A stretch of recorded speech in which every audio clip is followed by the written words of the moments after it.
മതിലകം ഗ്രാമപഞ്ചായത്ത് 8ാം വാർഡിൽ ഗ്രാമസഭാ യോഗവും വിദ്യാഭ്യാസ അവാർഡ് വിതരണവും നടത്തി.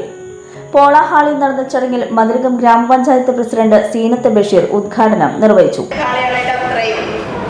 കാർഷിക മേഖലയിൽ, വിദ്യാഭ്യാസ മേഖലയിൽ, ആരോഗ്യ മേഖലയിൽ, മൃഗസംരക്ഷണ മേഖലയിൽ, എല്ലാ മേഖലയിലും കൃത്യമായിട്ട് തന്നെ ഇടപെടൽ നടത്തി വ്യക്തിഗതമായും മറ്റുള്ള എല്ലാ ആനുകൂല്യങ്ങളും എല്ലാവർക്കും നൽകി കഴിഞ്ഞിട്ടുണ്ട്. അതുപോലെ തന്നെ വയോജനങ്ങൾ, ഭിന്നശേഷിക്കാർ, ഭിന്നശേഷി, അതേപോലെ SC വിഭാഗം, മത്സ്യ കർഷകർ, എല്ലാ വിഭാഗങ്ങൾക്കും വ്യക്തിപരമായും മറ്റു തലത്തിൽ കുട്ടികൾക്ക് പഠിക്കാനായിട്ട് നമുക്കറിയാം സ്കോളർഷിപ്പ്, അതുപോലെ ഫർണിച്ചർ, അവർക്ക് ലാപ്ടോപ്പ്, അതേപോലെ മികച്ച രീതിയിൽ അവരെ താഴെ തട്ടിൽ നിന്ന് ഉയർത്തിക്കൊണ്ടുവരുന്നതിന് വേണ്ടിയിട്ടാണ് സർക്കാർ ഈ വക പദ്ധതികളൊക്കെ നടപ്പിലാക്കുന്നത്. അത് നല്ല രീതിയിൽ തന്നെ നമ്മുടെ വാർഡുകളിലെല്ലാം തന്നെ നടന്ന് കഴിഞ്ഞിട്ടുണ്ട്. വാർഡ് മെമ്പർ സുമതി സുന്ദരൻ അധ്യക്ഷത വഹിച്ചു.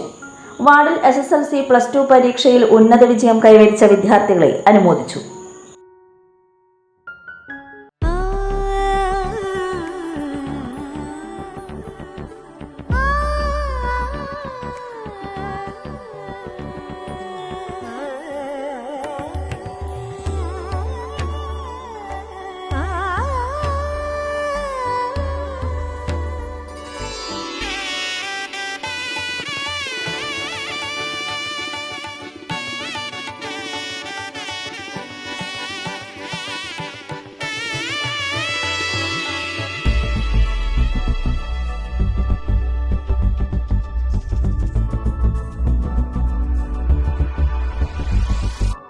മനം കവരും സ്വർണ്ണ വജ്രശോഭയിൽ മനോഹരമായ ഡിസൈനുകൾ, ലൈറ്റ് വെയ്റ്റ് ആഭരണങ്ങളുടെ മികച്ച കളക്ഷൻസ്, 3 പതിറ്റാണ്ടിലേറെ പാരമ്പര്യത്തോടെ മുഗൾ ഗോൾഡൻ ഡയമണ്ട്സ്, തൃപ്രയാർ 3 പീടിക.